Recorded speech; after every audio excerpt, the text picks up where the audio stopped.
Hi, hello friends. Welcome to ISC. Today our discussion AP Constable Prelims Mock Test 22 Quant Explanation. Okay. See, questions కనుక చూసినట్లయితే see first question, a shopkeeper marks the price of an article in such a way that after allowing a discount of 22%, he gets a gain of 11%. If the market price is triplet, then the cost price of the article is.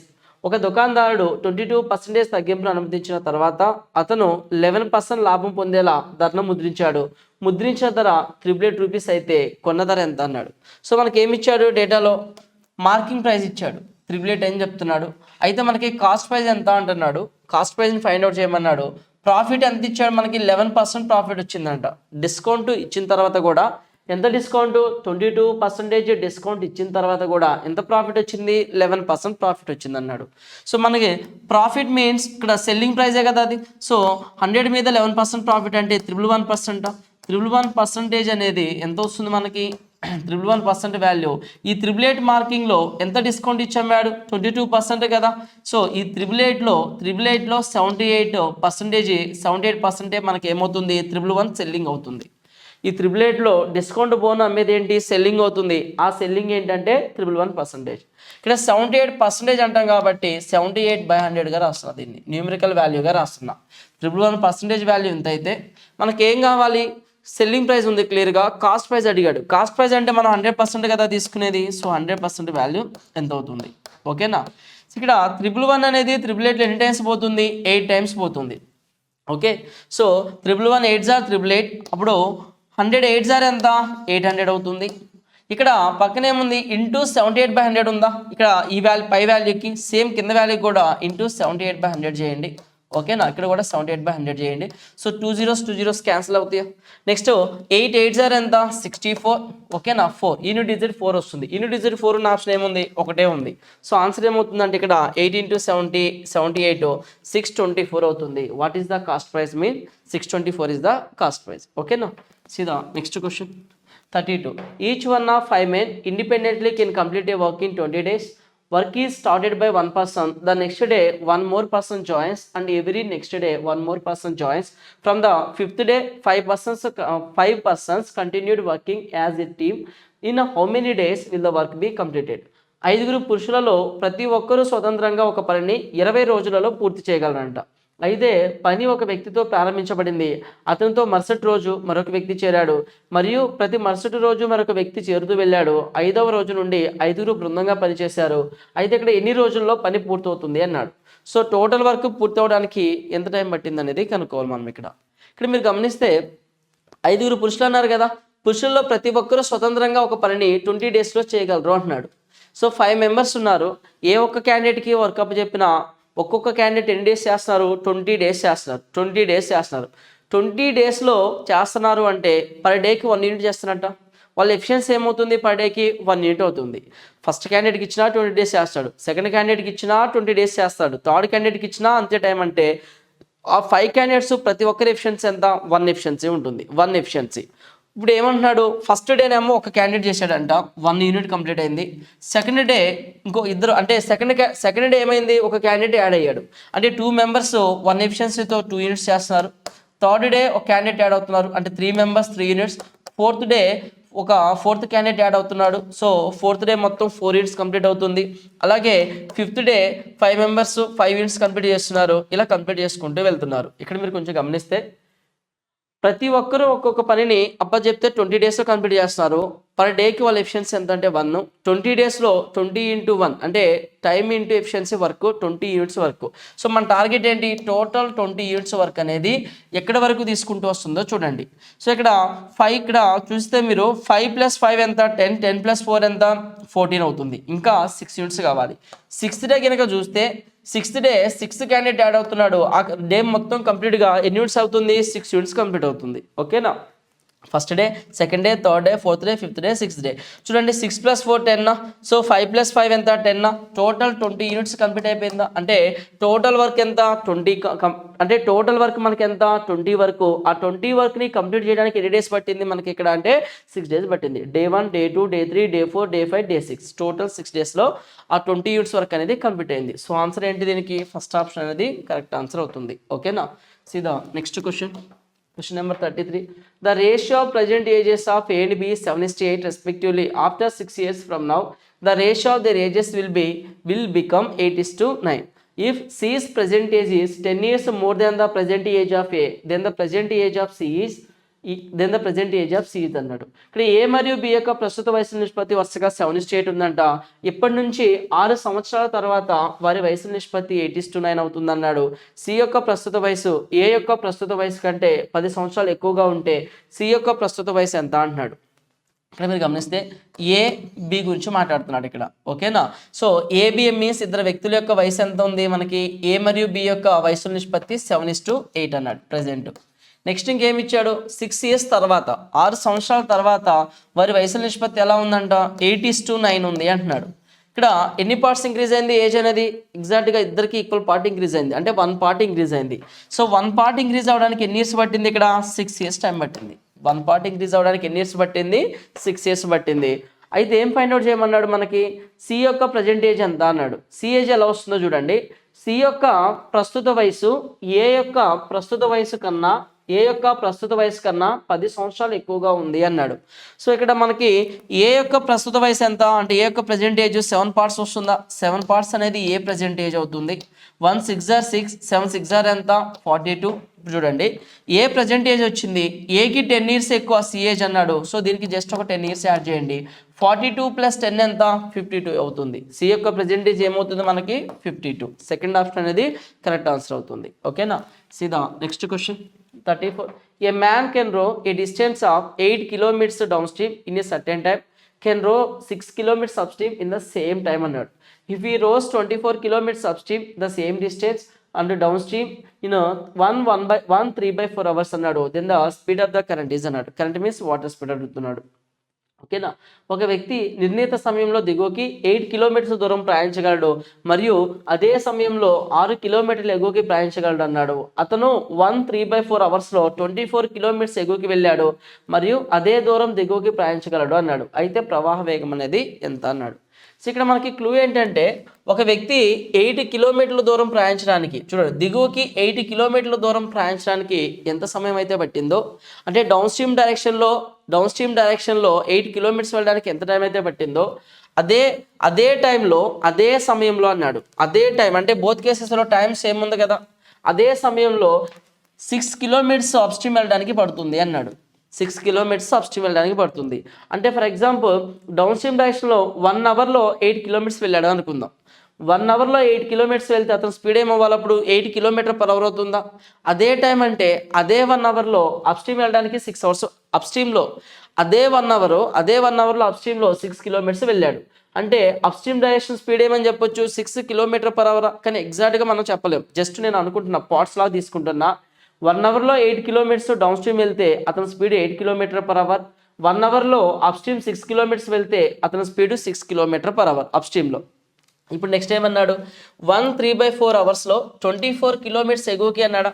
24 kilometers ఎగువకి అంటే 6 km/h అంటే 6 parts speed అని తీసుకుంటామా, 6 parts కాబట్టి 6 × A. ఎందుకని 6 kilometers 1 hourలోనే వెళ్ళడం చెప్పలేం కదా, same equal time అన్నాడు కాబట్టి సో మనం ఏం చేస్తాం అంటే 6 parts స్పీడ్. నెక్స్ట్ అదే డిస్టెన్స్ డౌన్ స్ట్రీమ్ అన్నాడు. డౌన్ స్ట్రీమ్ ఎంత 8 parts స్పీడా, 8 km/h అంటే 8 parts స్పీడ్. రెండిట్లో కామన్ మల్టిపుల్ ఉంటుంది కాబట్టి 6A 8A తీసుకున్నా. టోటల్ ఎంత టైం పట్టింది అన్నాడు, 3/4 hours టైం పట్టింది అన్నాడు. సో ఇక్కడ 4 1s are 4 + 3 ఎంత 7/4. ఇక్కడ మీరు గమనిస్తే 6 ఎన్ని టైమ్స్ పోతుంది 4 times, 8 ఎన్ని టైమ్స్ పోతుంది 3 times. డినామినేటర్లో ఏ ఉంది కాబట్టి ఎల్సిఎం ఏ అవుతుంది 4 + 3 ఎంత 7 7 7/4. 7 క్యాన్సిల్ అయిపోతుంది. ఏ ఎంత 4 వస్తుంది. ఏ వాల్యూ ఎంత 4. ఇక్కడ ఏ వాల్యూ ఎంత వచ్చింది మనకి 4 km/h వచ్చింది. అయితే మనకి ఏం కావాలి, ఇక్కడ ప్రవాహ వేగమే కదా కావాల్సింది, ప్రవాహ వేగం కావాలి. జస్ట్ మనం దీన్ని కనుక గమనిస్తే రెండిట్లో కామన్ మల్టిపుల్ ఏదైతే ఉందో అదే అవుతుంది. సరే చూద్దాం. ఇది ఏమవుతుందంటే మనకి అప్స్ట్రీమ్ అవుతుంది. అప్స్ట్రీమ్ ఎంత ఉంది, ఇక్కడ ఏ వాల్యూ 4 వచ్చింది కదా, 6 4s are ఎంత 24 అప్స్ట్రీమ్ అవుతుంది. డౌన్ స్ట్రీమ్ ఇది down stream, so A value 4 8 × A down stream 8 4s are ఎంత 32 అవుతుంది. ఓకేనా. అప్స్ట్రీమ్ డౌన్ స్ట్రీమ్ యాడ్ చేసి బై 2 చేస్తే up stream plus down stream by 2 చేస్తే boat speed in still water వస్తుంది. 30 + 20 ఎంత? 30 + 20 50, 50 + 6 56, 56 బై 2 అంటే ఏమొస్తుంది మనకి? 2 2s 2 8s 28 అవుతుంది. సో ఇక్కడ ఇదేమవుతుంది మనకి? వాటర్ స్పీడ్ అవుతుంది. ఇక్కడ ఈ రెండు డిఫరెన్స్ తీసుకున్నా నీకు వాటర్ స్పీడ్ వస్తుంది, ఈ రెండు డిఫరెన్స్ తీసుకున్నా వాటర్ స్పీడ్ వస్తుంది. అంటే బోట్ యొక్క ఒరిజినల్ స్పీడ్ 28 ఉంది, పైకి వెళ్తే 4 తగ్గుతుంది, కిందకు వస్తే 4 పెరుగుతుంది. అంటే డిఫరెన్స్ ఎంత? 4 వస్తుంది. ఆ 4 ఏంటంటే వాటర్ స్పీడ్ అవుతుంది. అప్ స్ట్రీమ్కి వెళ్తేనే అమ్మో 4 వేగం తగ్గించుకొని వెళ్ళాలి కదా, ఎందుకని 4 వేగం వెనక్కి నెట్టేస్తుంది కదా మనల్ని. సో డౌన్ స్ట్రీమ్కి వెళ్తే 4 స్పీడ్ యాడ్ అవుతుంది. అంటే వాటర్ స్పీడ్ మనకి ఏమైనా అర్థమవుతుంది? 4 km/h అనేది వాటర్ స్పీడ్ అనేది అవుతుంది. ఓకేనా? సీదా next question 35. Simplify the following expression. కింది వ్యక్తీకరణ సరళీకరించండి అంటున్నాడు. సో ఇక్కడ bottommost priority first bracket of, brackets అనేవి bracket of, division, multiplication, addition, subtraction, ఈ ప్రయారిటీ ఇస్తాం. ఫస్ట్ ఇక్కడ డివిజన్ ఉంది, ఇక్కడ హాఫ్ ఉంది. అంటే డివిజన్ కాకుండా హాఫ్ క్యాల్కులేట్ చేయండి. సో ఇది ఏంటి హాఫ్ ఉంటే 1/2 × 1/5 అంటే 1/10. సో 7/16. 1/10 డివిజన్ ఉంది కాబట్టి రివర్స్ అయితే ఏమవుతుంది? 10/1. ఓకేనా? సో ఈ వాల్యూ వచ్చింది. నెక్స్ట్ ఇక్కడ ఈ రెండు చూస్తుంటే ఫస్ట్ డివిజన్కి ప్రయారిటీ ఇవ్వాలి కదా మనం. సో 4/3 ఇక్కడ ఈ రెండు క్యాలిక్యులేట్ చేద్దాం. ఫస్ట్ 5/8 × 1/2 కదా, ఇది ఫ్రాక్షన్ రివర్స్ అయితే 5/8 2/1. సో 2 1s 2 4s 5/4 వస్తుంది వాల్యూ అక్కడ. ఓకేనా? సో ఈ రెండింటి వాల్యూ క్యాలిక్యులేట్ చేస్తే ఎంత వచ్చింది మనకి? 5/4 వచ్చింది. ఇంటూ 4/5 మైనస్ ఇక్కడ ఈ రెండు వాల్యూ ఎంత వచ్చింది? ఇక్కడ 5/4. 1/3 5/4 అంటే 5/12 అవుతుందా? సో మనకి 5/12 + 3/4. 5/12 + 3/4. నెక్స్ట్ చూద్దాం. ఇక్కడ మనకి ఏమైనా క్యాన్సిలేషన్ అయ్యే దానికి ఛాన్సెస్ ఉందా? ఇదంతా ఇక్కడ ఇంటూ ఉంది, ఇక్కడ ఇంటూ ఉంది కాబట్టి. So 5 1s 5 2s. ఓకేనా? 4 1s 4 4s 2 1s 2 2s. ఇంకేమైనా క్యాన్సిల్ అవుతున్నాయా? లేదు. 7/2 ఉంది, -5/12 ఉంది, 3/4 ఉంది. ఓవరాల్గా మనకి ఏమవుతుంది? ఎల్సిఎం 12 వస్తుందా? ఎల్సిఎం ఏమో 12 వస్తుంది ఓవరాల్గా చూస్తే.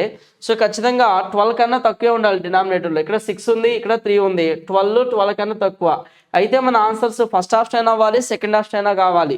ఎందుకంటే ఇవి బాగా పెద్దగా ఉన్నాయి కదా values. So third option, fourth option ఛాన్సే లేదు. ఎందుకని? ఇక్కడ మనకి ఎల్సిఎం ఎంత వచ్చింది? కేవలం 12 వచ్చింది. ఇప్పుడు చూద్దాం. 2 ఎన్ని టైమ్స్ పోతుంది? 2 6 6 7 ఎంత? 42 అవుతుంది. 12 1s 12, 1 × 5 -5 ప్లస్ 4 3s 3 3s 9. ఓకేనా? సో ఇది న్యూమినేటర్లో మిగిలిపోయింది. ఇక్కడ మీరు గమనిస్తే -5 + 9 అన్నాడు. 9లోంచి 5 పోతే 4 అవుతుంది. 42 + 4 ఎంత? 46 అవుతుంది. ఓకేనా? ఇంకేమైనా క్యాన్సిల్ చేసేదానికి ఛాన్స్ ఉందా అంటే 2 టేబుల్ చూడండి. 2 6s 2 2s 2 3s. ఫైనల్గా 23/6 అనేది మనకి మిగులుతుంది. సో ఆన్సర్ ఏంటంటే ఫస్ట్ ఆప్షన్ అనేది కరెక్ట్ ఆన్సర్ అవుతుంది. ఓకేనా? సీదా next question 36. A man borrow a certain sum and agrees to pay it by paying 4,000 at the end of the first year, 7,700 at the end of the second year. If the rate of compound interest compounded annually is 10% per annum, then find the sum borrowed అన్నాడు. ఒక వ్యక్తి కొంత మొత్తాన్ని అప్పుగా తీసుకున్నాడు మరియు మొదటి సంవత్సరం చివరిలో 4,000 రూపీస్, రెండో సంవత్సరం చివరిలో 7,700 రూపీస్ చెల్లించడం ద్వారా అప్పును పూర్తిగా చెల్లించడానికి అంగీకరిస్తున్నాడు అంట. ఓకేనా? అంటే ఇలా పే చేస్తానని చెప్పేసి తీసుకున్నాడు. చక్రవడ్డీ రేటు సంవత్సరానికి 10% ఉంటే తీసుకున్న రుణం అనేది మొత్తం ఎంత ఉంది అంటున్నాడు. సో ఇక్కడ మీరు గమనిస్తే ఇప్పుడు ఫస్ట్ మొదటి అంటే రెండు వాయిదాలు అన్నాడు. సమాన వాయిదాలు అనేది చెప్పలేదు. ఒక వ్యక్తి దగ్గర అప్పు చేసే ముందు కండిషన్ ఏంటంటే మొదటి 1 year ఎండింగ్ తర్వాత చక్రవడ్డీతో కలిపి 4,000 పే చేయి, సెకండ్ ఇయర్ ఎండింగ్లో 7,700 పే చేయి, నీ అప్పు తీరిపోతుంది అని చెప్పి ఇచ్చాడు. ఓకేనా? సో రేట్ ఆఫ్ ఇంట్రెస్ట్ ఎంత? సంవత్సరానికి 10%. అది కూడా ఏ ఇంట్రెస్ట్? అది సింపుల్ ఇంట్రెస్ట్ కాదు, కాంపౌండ్ ఇంట్రెస్ట్, చక్రవడ్డీ లెక్కన ఇచ్చాడు. ఓకేనా? అయితే క్వశ్చన్ ఏంటంటే మనకి తీసుకున్న రుణం మొత్తం ఎంత అన్నాడు. అంటే తీసుకున్న ప్రిన్సిపల్ వాల్యూ ఎంత అనేది మనం ఫైండ్ అవుట్ చేయాలి. ఓకేనా? సో 4,000 7,700 మొత్తం ఎంత కట్టినాడు? అక్కడ 7,000 + 4,000 11,700 రూపీస్ కట్టాడు. మొత్తం కట్టింది ఎంత? 11,700 రూపీస్ కట్టాడు. సో 11 కట్టిందే అంటే ఫస్ట్ ఇయర్ ఎండింగ్లో 4,000 కట్టాడు, సెకండ్ ఇయర్ ఎండింగ్లో 7,700, మొత్తం 11,700 కట్టాడు. అంటే సో అమౌంట్ 11,700 అయితే ప్రిన్సిపల్ అనేది దానికన్నా తక్కువే అవుతుంది కదా, దానికన్నా తక్కువే అవుతుంది. సో ఇచ్చిన ఆప్షన్స్లో 11,700 రేంజ్లో ఉన్న ఆప్షన్స్ తీసేస్తే సరిపోతుందా?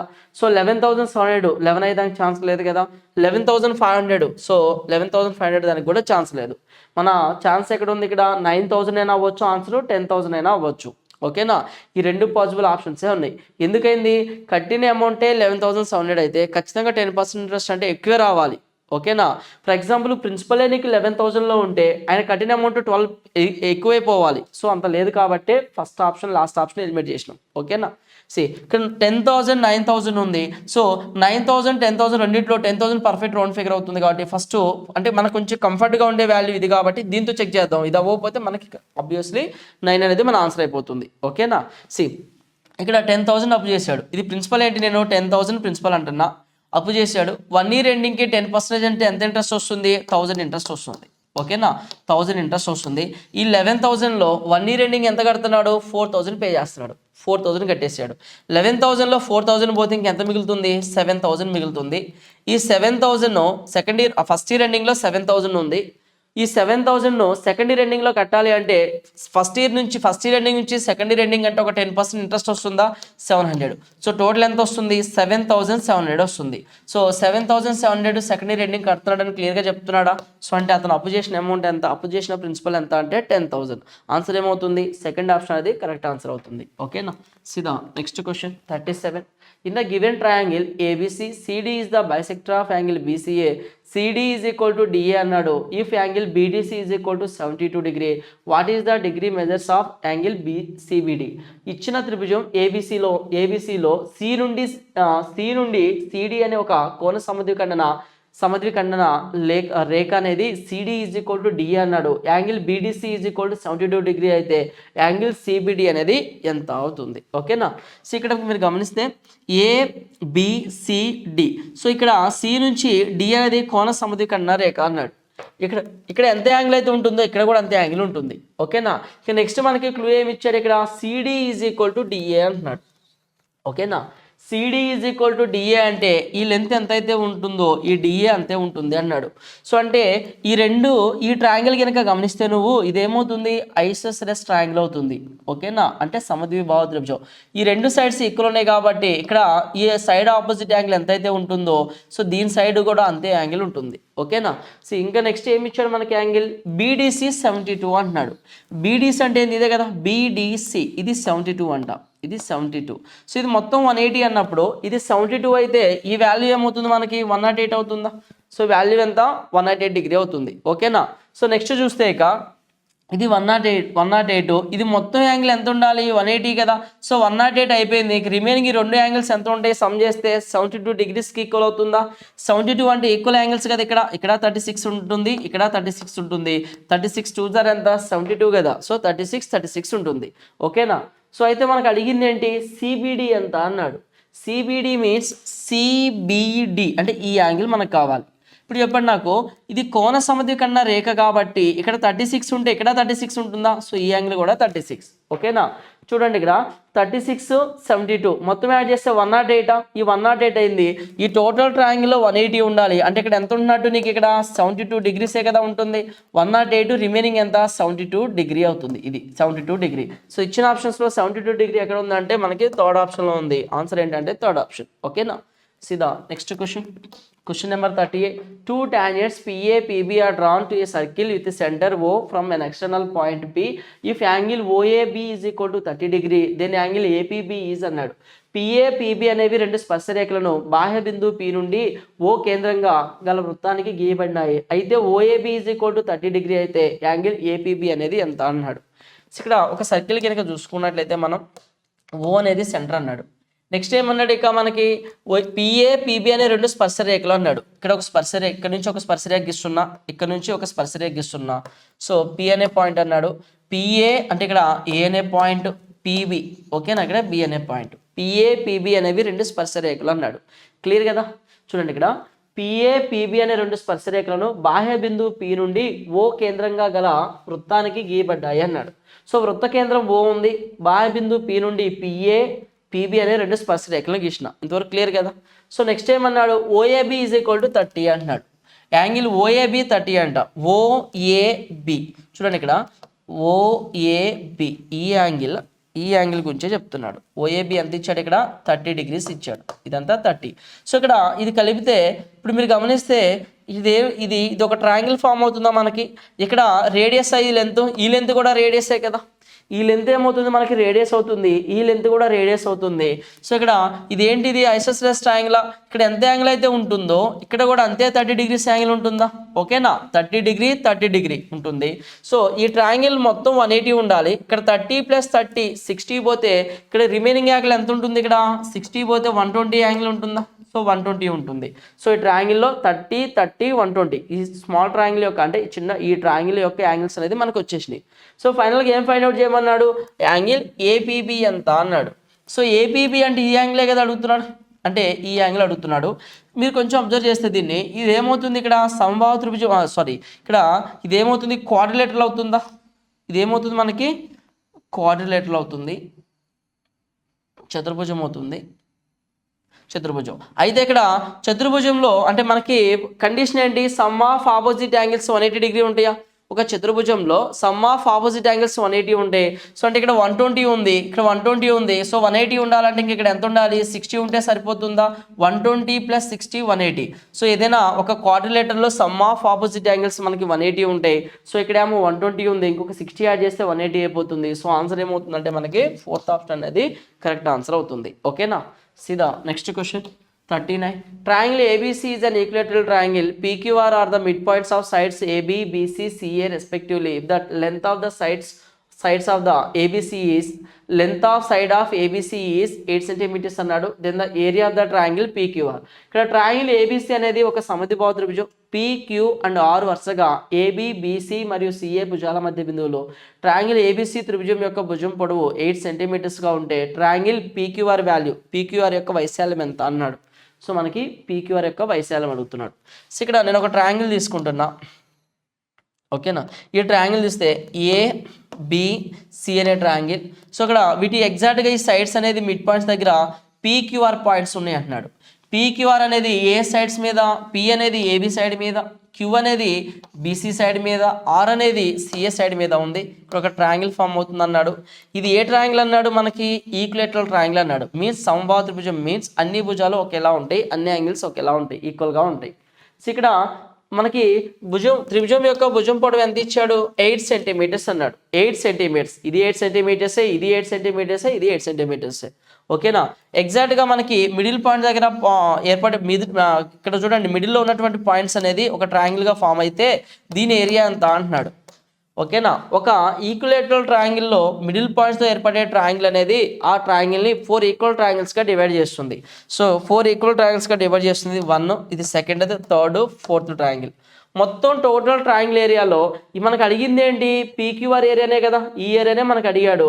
సో ఒక ట్రయాంగిల్ ఏరియాని ఫైండ్ అవుట్ చేయమని అడుగుతున్నాడు. 4 ట్రయాంగిల్స్లో ఒక ట్రయాంగిల్ ఏరియా అంటే ఏమని చెప్పొచ్చు? మొత్తం ట్రయాంగిల్ ఏరియాలో 1/4 ఏరియా అని చెప్పొచ్చు కదా. 1/4 √3/4 A². 1/4 అంటే టోటల్ 4 ట్రయాంగిల్స్లో స్మాల్ ట్రయాంగిల్స్లో 1/4 ట్రయాంగిల్ అడుగుతున్నాడు. 1/4 × √3/4 A² అవుతుందా? A² అంటే ఏ వాల్యూ మనకి ఎంత? ఆల్రెడీ 8 అని ఇచ్చాడు కదా. 64 4 4s are 16 16 4s are. So ఏమవుతుందంటే 4 √3 అనేది మనకి ఏరియా అవుతుంది. 4 √3 cm² ఎక్కడ ఉంది? థర్డ్ ఆప్షన్లో ఉంది. సో ఆన్సర్ ఏంటంటే థర్డ్ ఆప్షన్. సిదా next question 40. A circular disc of area 0.64 m² rolls down a length of 1.408 kilometers అన్నాడు. Then number of revolutions it makes is అన్నాడు. పై వాల్యూ ఏమో 22/7గా తీసుకోమని చెప్తున్నాడు. ఇక్కడ 0.645 m² వైశాల్యం గల వృత్తాకార డిస్క్ ఉంది. 1.408 కిలోమీటర్స్తో దొర్లించిన ఇది చేసే భ్రమణాల సంఖ్య ఎంత అన్నాడు. సో భ్రమణాల సంఖ్య అంటే నెంబర్ ఆఫ్ రెవల్యూషన్స్ ఎన్ని అంటున్నాడు. మీరు కనుక ఒక డిస్క్ కనుక గమనిస్తే, ఒక డిస్క్ కనుక తీసుకుంటే మనం సో డిస్క్ యొక్క సర్కంఫరెన్స్ ఏదైతే ఉంటుందో ఈ చుట్టూ వృత్త పరిధి ఉంటుంది కదా, వృత్తాకారంలో ఉంటుంది. ఈ వృత్త పరిధి ఏదైతే ఉంటుందో అంటే ఈ సర్కంఫరెన్స్ ఏదైతే ఉంటుందో ఈ లెంత్ మొత్తం తీసుకుంటే ఒక భ్రమణం కంప్లీట్ చేసినట్టు.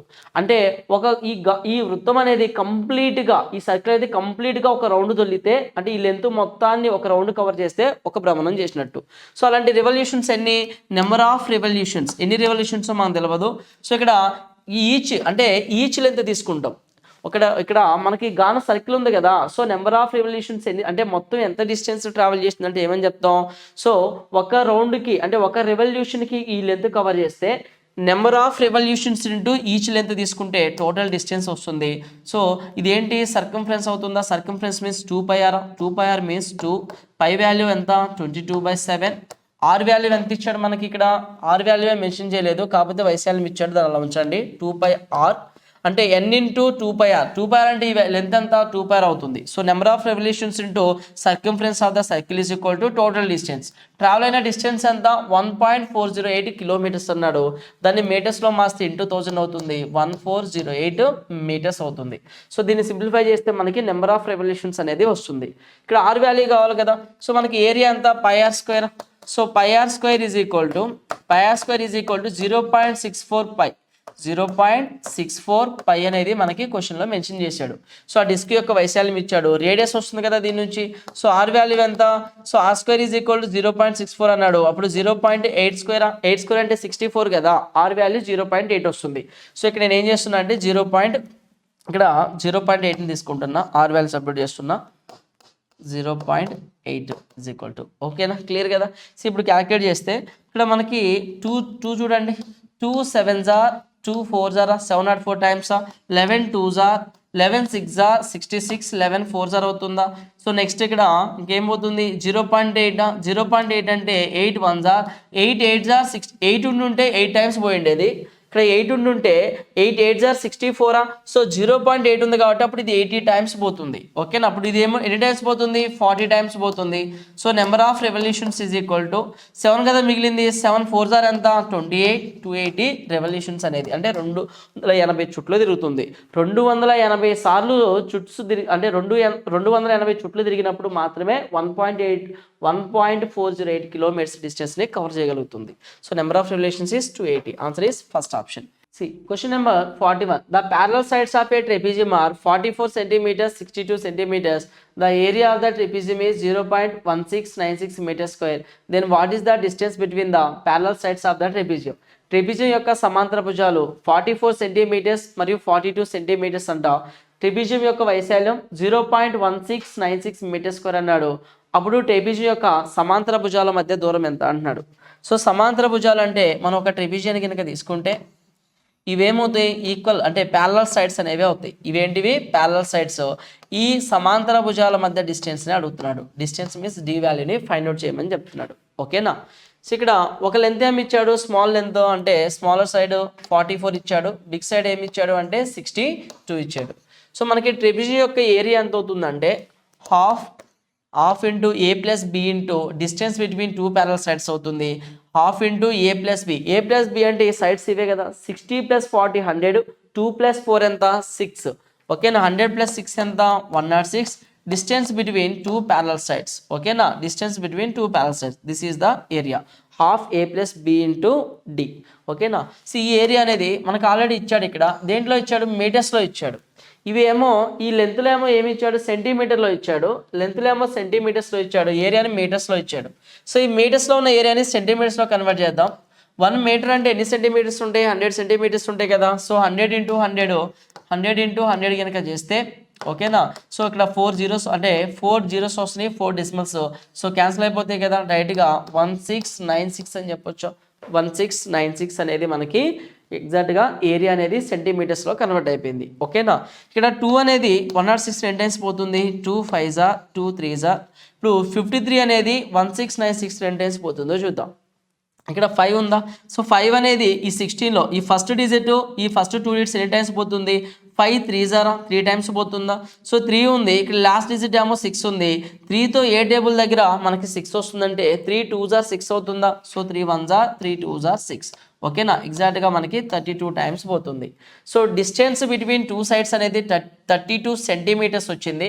కానీ మనకి ఏం అడిగాడు, మీటర్స్లో అడిగాడు. మీటర్స్ మీన్స్ సో ఇక్కడ ఏం చేస్తే సరిపోతుంది, జస్ట్ 32 సెంటీమీటర్స్ ఉంది, మీటర్స్లో అంటే బై 100 చేస్తే 0.32 అవుతుంది. సో 0.32 ఉన్న ఆప్షన్ ఎక్కడ ఉందంటే మనకి సెకండ్ ఆప్షన్లో ఉంది. సో ఆన్సర్ ఏంటంటే second option. See the next question. If the 8-digit number 2561x20y is divisible by 55 for maximum possible value of x and y, what is the value of 5x plus 76y అంటున్నాడు. ఇక్కడ 8 అంకెల సంఖ్య 2561x20y అనున్నది 55తో భాగించబడితే గరిష్టంగా x మరియు y విలువలు తీసుకున్న x మరియు y విలువను గరిష్టంగా తీసుకుంటే 5x + 76y వాల్యూ అనేది ఎంత అంటున్నాడు. సో ఇక్కడ మీరు గమనిస్తే 2561x20y అన్నాడు. సో 55తో భాగించబడితే అంటున్నాడు. 55 అంటే ఏంటి మల్టిపుల్స్ మనకి 11 5s అవుతుందా? 11 5s 55. అంటే ఈ నెంబర్ అనేది 5తో డివిజిబుల్ అవ్వాలి యాజ్ వెల్ యాజ్ 11తో డివిజిబుల్ అవ్వాలి. అదే మనకు అక్కడ చెప్తున్నాడు. సో ఇక్కడ 5తో డివిజిబుల్ అవ్వాలంటే లాస్ట్ డిజిట్ ఏమై ఉండాలి? 0 అయి ఉండాలి లేదా 5 అయినా అయి ఉండాలి. కానీ ఇక్కడ మనకి కండిషన్ ఏం చెప్తున్నాడు? స్పెసిఫిక్గా చెప్తున్నాడు గరిష్టంగా ఎక్స్ మరియు వై వాల్యూలో ఉండాలి అన్నాడు. అంటే ఎక్స్ వాల్యూ వై వాల్యూ కనిష్టంగా కాకుండా గరిష్టంగా పెద్ద వాల్యూస్ తీసుకోమని చెప్తున్నాడు. సో అంటే 0కి ప్రయారిటీ ఇవ్వలేము కాబట్టి సో వై వాల్యూ మనం 5 అని తీసుకోవచ్చా డైరెక్ట్గా ఇక్కడ? ఎందుకంటే వై వాల్యూ 5 ఉంటేనే మనకి ఇది 5తో డివైడ్ అయిపోతుంది, 5తో డివైడ్ అవుతుంది, లేదంటే డివైడ్ కాదు. యూనిట్ డిజిట్లో 0 అయినా ఉండాలి 5 అయినా ఉండాలి, అప్పుడు మాత్రం ఆ నెంబర్ పూర్తిగా 5తో డివైడ్ అవుతుంది. సో 0నా 5నా అంటే 5 పెద్దది కాబట్టి 5కే ప్రయారిటీ ఇచ్చింది. ఓకేనా? నెక్స్ట్ ఇప్పుడు 11 డివిజిబిలిటీ చూద్దాం. సో 11 డివిజిబిలిటీ అంటే సో ఆల్టర్నేట్ డిజిట్స్ సమ్ చేసి, ఓకేనా, అంటే some of even digits some of ఆ డిజిట్స్ డిఫరెన్స్ 0 అయినా అవ్వాలి లేదా 11th అయినా పోవాలి. సో 11 డివిజిబిలిటీ చెక్ చేద్దాం. సో 2 + 6 ఎంత? 8. ఇక్కడ ఎక్స్, ఇక్కడ మనకి 0 వచ్చింది కదా, 0 వాల్యూ చూద్దాం. 2 + 6 ఎంత? 8. 8 + x + 0 అంటే ఎంత వస్తుంది మనకి? x + 8 వస్తుంది. x + 8 వస్తుంది ఇక్కడ. ఓకేనా? సో ఈ డిఫరెన్స్. నెక్స్ట్ 5 + 1 ఎంత? 6. 6 + 2 ఎంత? 8. 8 + yనా? సో 8 + yని రిమూవ్ చేయాలి. y అనేది ఆల్రెడీ మనం 5 తీసుకున్నాం కదా ఇక్కడ. సో ఆల్రెడీ 5 తీసుకున్నాం కాబట్టి మొత్తం యాడ్ చేస్తున్నాం చూడండి. చూడండి 5 + 1 ఎంత? 6. 6 + 2 ఎంత? 8. 8 + 5 ఎంత? 13 వస్తుంది. ఈ వాల్యూ మనకి 0 అయినా అవ్వాలి లేదా 11 మల్టిపుల్ అయినా అవ్వాలి. సో ఇక్కడ 13 ఉంది, ఇక్కడ ఎంత ఉంది? 8 ఉంది. సో ఖచ్చితంగా 11 మల్టిపుల్ అయితే ఛాన్స్ లేదు. ఎందుకు అంటే ఇక్కడ పెద్ద వాల్యూ ఉంది, ఇక్కడ మ్యాక్సిమం తీసుకున్నా కూడా ఎక్స్ వాల్యూ ఎంత వాల్యూ ఎక్స్ వాల్యూ నువ్వు ఎంత పెంచినా సరే, for example maximum single digit X value ఎంత? 9 కదా ఉండేది. సో 9 + 8 ఎంత? 17 అవుతుంది. 17లోంచి 13 పోతే 0 రావట్లేదు, 11 మల్టిపుల్ రావట్లేదు. సో ఖచ్చితంగా 11 మల్టిపుల్ రాదు, ఇక్కడ 0నే పాసిబిలిటీ ఉంటుంది. సో అప్పుడు 0 రావాలి అంటే ఇక్కడ కూడా 13 ఉండాలి కదా. ఇక్కడ 13 ఉండాలంటే ఎక్స్ప్రెస్ ఎంత తీసుకుంటే 13 ఉంటుంది. సో ఎక్స్ప్రెస్లో 5 తీసుకుంటే సో 5 + 8 ఎంత? 13. 13 - 13 = 0. సో ఈ కండిషన్ సాటిస్ఫై అవుతుంది కాబట్టి ఇది 11తో డివిజిబుల్ అవుతుంది. అంటే ఎక్స్ప్రెస్లో 5 తీసుకోవాలి, వై ప్లస్లో 5 తీసుకోవాలి. కానీ మనకు అడిగింది ఏంటి క్వశ్చన్? ఇక్కడ ఎక్స్ వచ్చింది, వై వచ్చింది, ఈ ఎక్స్ప్రెషన్ వాల్యూ ఎంత అన్నాడు. సో 5 5s ఎంత? 25. ఓకేనా? సో 76 × 5 5 6s ఎంత? 30. 5 7s ఎంత? 35 + 3 38. సో టోటల్ వాల్యూ ఎంత అంటే 405 వస్తుంది. 405. సో ఇచ్చిన ఆప్షన్స్లో 405 ఎక్కడ ఉంది? థర్డ్ ఆప్షన్లో ఉంది. Answer is 405. ఓకేనా? Next question number 43. A bag contains 4 blue 5 white balls if 2 balls are drawn from ఇక్కడ 2 balls are drawn from it randomly then find the probability of getting at most 1 white ball.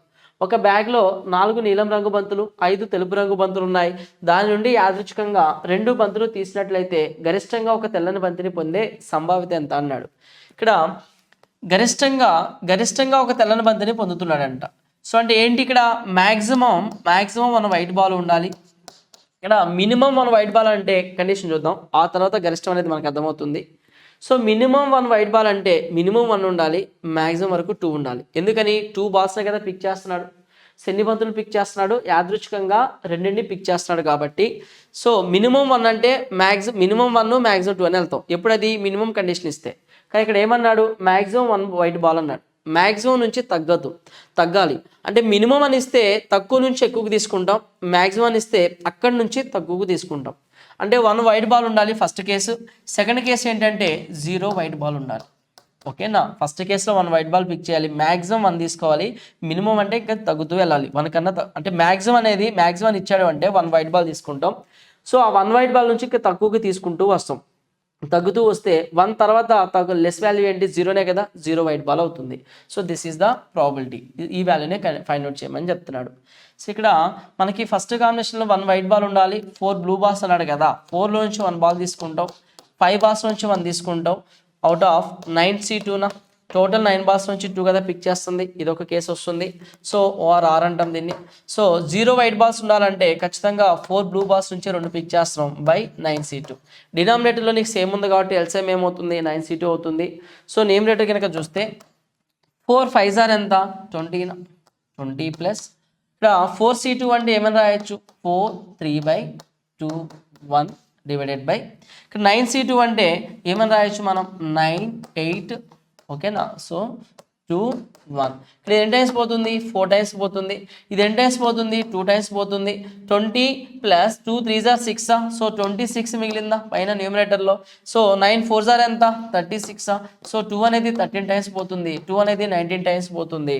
2 13s are 26, 2 19s are 36 ఓకేనా. 13 by ఇక్కడ sorry 2 18s are పోతుందా ఓకేనా. 2 1s are 2 8s are అంటే 13/18 అనేది మనకి fraction మిగులుతుంది. 13/18 ఉన్న ఆప్షన్ ఏముంది మనకి ఇక్కడ అంటే 4th option. Answer is 4th option ఓకేనా. సో కండిషన్ అయితే అర్థమైంది కదా ఇక్కడ. సో మ్యాక్సిమం 1 అంటే అక్కడ నుంచి తక్కువగా తీసుకోవాలి, మినిమం 1 అంటే అక్కడ నుంచి ఎక్కువగా తీసుకోవాలి. అక్కడ నుంచి పెంచుతాం, ఇక్కడ నుంచి తగ్గిస్తాం, అది మ్యాక్సిమంకి మినిమంకి డిఫరెన్స్ ఓకేనా. సీదా next question. Question number 44. A sum of rupees P was borrowed and paid back in 2 equal yearly installments, each of rupees 43,904 అన్నాడు. If the rate of interest was 12% compounded annually, then the value of P is అన్నాడు. ఇక్కడ rupees P రుణంగా తీసుకోబడింది అంటే principal ఎంత P అంటున్నాడు.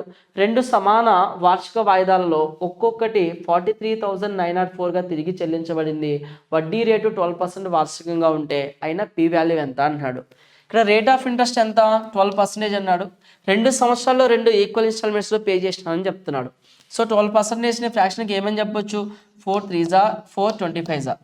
So first year instalment గురించి మాట్లాడుతున్నాం. సెకండ్ ఇయర్ ఎండింగ్లో ఫస్ట్ ఇయర్ కడుతున్నాడంటే ఫస్ట్ ఇయర్ ఎండింగ్లోనా, సెకండ్ ఇయర్ కడుతున్నాడంటే సెకండ్ ఇయర్ ఎండింగ్లో కదా ఇన్స్టాల్మెంట్ కట్టేది.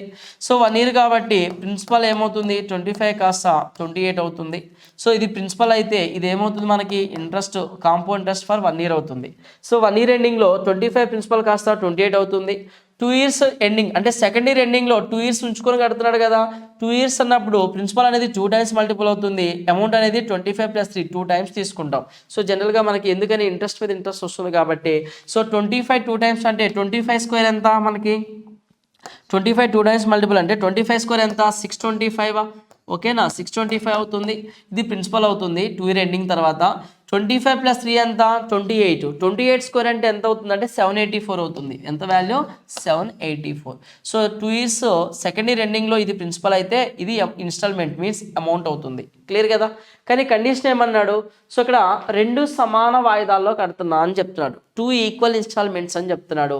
సో 2 ఈక్వల్ ఇన్స్టాల్మెంట్స్ అంటే ఇక్కడ నువ్వు ఎంతైతే ఇన్స్టాల్మెంట్ కట్టావో ఇక్కడ కూడా అంతే కట్టాలి. నువ్వు ఇన్స్టాల్మెంట్ కడుతున్నావు అంటే దాని అర్థం ఏంటి ప్రిన్సిపల్కి ఇంట్రెస్ట్ చార్జెస్ కట్టిందే కదా ఇన్స్టాల్మెంట్ అనేది. ఇక్కడ సెకండ్ ఇయర్ ఎండింగ్లో ఎంతైతే కడుతున్నావో ఇక్కడ అంతే కట్టాలి. సో ఈ 28 ప్లేస్లో 784 ఉండాలి అంటే దీన్ని 28తో మల్టిపుల్ చేస్తే 780 అనేది వస్తుందా. సో ఈ రేషియో మొత్తాన్ని మల్టిపుల్ చేస్తాం. 28 × 28 ఎంత 784. నెక్స్ట్ 28 × 25. సో 25 2s ఆర్ ఎంత 25 2s ఆర్ 50 500 అవుతుంది.